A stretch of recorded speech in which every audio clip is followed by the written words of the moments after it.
Hello guys, मैं हूँ आपकी आरजे प्रियल और आप सुन रहे हैं मेरे साथ पॉकेट एफएम की novel reborn for true love and trust. Chapter 16। सुबह 8 बजे मानव की नींद उसके फ़ोन पर आ रहे कॉल के कारण खुली। मानव ने अपनी आँख खोली तो उसे अपने सिर में बहुत तेज़ दर्द महसूस हुआ। उसने उठने की कोशिश की तो उसका हाथ किसी चीज़ को छू गया। मानव को कुछ समझ नहीं आया, ये क्या है। अब तक कॉल कट चुका था। मानव ने चादर हटाकर देखा तो उसका हाथ किसी लड़की की सॉफ्ट सी चेस्ट पर था। उसे ये देखकर बहुत बड़ा झटका लगा। उसने रात के बारे में सोचने की कोशिश की तो उसे थोड़ा बहुत याद आया कि वो यहाँ मीटिंग के लिए आया था और किसी ने उसे ड्रग्स दिए थे। जब उसे इस बारे में पता चला तो वो तुरंत अपने प्राइवेट और शावर ले रहा था। तभी कोई लड़की उसके रूम में घुस आई थी और उसने उसके साथ। मानव ने अपने शब्द अधूरे ही। उसे अब घबराहट हो रही थी कि पता नहीं उसने किसके साथ वो सब कर दिया। तभी उसे याद आया कि वो तो उसकी स्वीटहार्ट जैसी लग रही थी। ये याद आते ही मानव ने संजना के बाल को जो उसके चेहरे को ढक रहे थे वो हटाए तो संजना का चेहरा साफ दिखाई दे रहा था, जिससे मानव की घबराहट थोड़ी कम हुई। अब तक कॉल।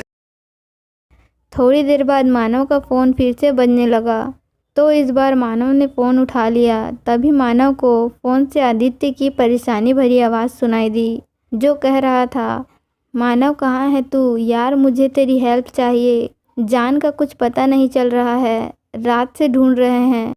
ना तो वो होटल से बाहर गई है और ना ही अंदर मिली। उसका फ़ोन भी हमें उस कमरे में मिला जिसमें वो मीटिंग के लिए गई थी। हमने सीसीटीवी फुटेज भी चेक कर लिया, उसमें संजना लिफ्ट में जाती हुई दिखी, बाहर नहीं आई। तू प्लीज़ राघव को कॉल करके कह दे कि वो जान को ढूंढे। वो तेरे अलावा किसी की बात नहीं मानता, वो जान को ज़रूर ढूंढ लेगा। आदित्य ने ये सब एक ही सांस में कह दिया। मानव, जो अब तक शांति से सारी बात सुन रहा था, उसने आदित्य से कहा, शांत हो जाओ और टेंशन मत लो, संजना ठीक है और मुझे आधे घंटे बाद तुम सब तेरे कमरे में चाहिए। ये कहते ही मानव ने कॉल कट कर दिया और अपने बगल में गहरी नींद में सो रही अपनी स्वीटहार्ट को देखा और झुककर संजना के होठों पर लाइट किस कर दिया और उठकर वॉशरूम में चला गया। थोड़ी देर बाद बाथरूम पहनकर बाहर आया। तभी उनके कमरे की डोर पर किसी ने नॉक किया। मानव ने देखा उसका असिस्टेंट राज अपने हाथ में कुछ पैकेट लेकर खड़ा था। मानव ने वो पैकेट्स लिए और डोर लॉक कर दिया। उन पैकेट से अपने कपड़े निकाल कर पहने और तैयार होकर आदित्य के कमरे की ओर चला गया। मानव अंदर गया तो इस वक्त वहां पर आदित्य, अर्जुन, रूहान, अक्षत, ऋषभ, रक्षित और आर्यन, मानव का असिस्टेंट कम दोस्त, सब बैठे हुए थे। तभी उनको मानव आता हुआ दिखाई दिया। मानव सबके सामने आया और एक सिंगल सोफे पर बैठ गया। अर्जुन ने थोड़ा घबराते हुए कहा, मानव, तुमने कहा कि जान ठीक है, क्या तुम्हें पता है वो कहाँ है? प्लीज़ जल्दी बताओ मानव। ऐसे ही सब मानव से एक के बाद एक सवाल करने लगे।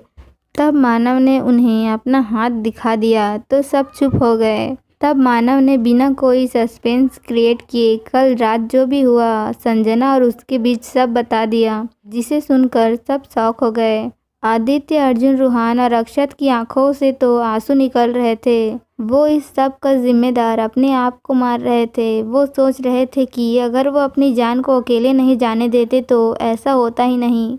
तभी उन्हें मानव की कुछ आवाज़ सुनाई दी, इसमें तुम्हारी कोई गलती नहीं है, अपने आप को दोष देना बंद कर और तुम्हें संजना की चिंता करने की कोई ज़रूरत नहीं है। मैं हूँ उसके लिए और आज से वो मेरी है, सिर्फ मेरी। कहकर मानव वहाँ से वापस अपने कमरे की ओर चला गया। मानव के जाते ही ऋषभ, मानव का जो बड़ा भाई है, उसने सबको देखते हुए कहा, तुम सब संजना की चिंता मत करो क्योंकि अब से वो सेफ हाथों में है। मानव संजना से प्यार करने लगा है, वो उसे कभी हर्ट नहीं होने देगा।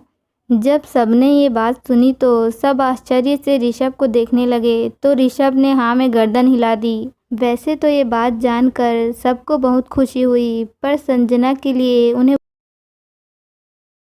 फिर सब साथ में रनावत विला चले गए ताकि उन्हें सारी सिचुएशन समझा सके। इधर जब मानव रूम में आया तब तक संजना भी उठकर बैठ चुकी थी और रात के बारे में याद कर रही थी। उसे उसकी शक्तियों के कारण सब याद आ गया था। वो उठकर वॉशरूम जाने ही वाली थी कि मानव ने कमरे में आते ही संजना को अपनी गोद में उठाकर वॉशरूम में ले जाकर बाथटब के गर्म पानी में लेटा दिया, जिससे संजना को थोड़ा आराम मिला। वैसे भी उसके निचले हिस्से में बहुत दर्द हो रहा था। संजना के शरीर पर इस वक्त कोई कपड़ा नहीं था, जिसके कारण शर्म से उसकी नज़रें झुकी हुई थी। तुम्हारे कपड़े यहाँ रखे हैं, जल्दी से बाहर आ जाओ, मैं तुम्हारा वेट कर रहा हूँ। ये कहते हुए मानव ने एक नज़र संजना को देखा, फिर बाहर निकल गया। जब मानव बाहर आया तो उसकी नज़र बेड पर लगे रेड स्टेन पर गई, जिसे देखकर मानव के चेहरे पर डेविल स्माइल आ गई। फिर मानव जाकर सोफे पर बैठ गया और उसने कुछ हल्का सा नाश्ता संजना के लिए ऑर्डर कर दिया। थोड़ी देर बाद संजना भी वापस आ गई। मानव ने संजना को अपने पास बुलाया और अपनी गोद में बैठाकर नाश्ता कराया। फिर दोनों अपनी कार से रनावत विला के लिए निकल गए। तो गाइस, आज के लिए बस इतना ही। मिलते हैं नेक्स्ट चैप्टर के साथ। तो बाय एवरीवन।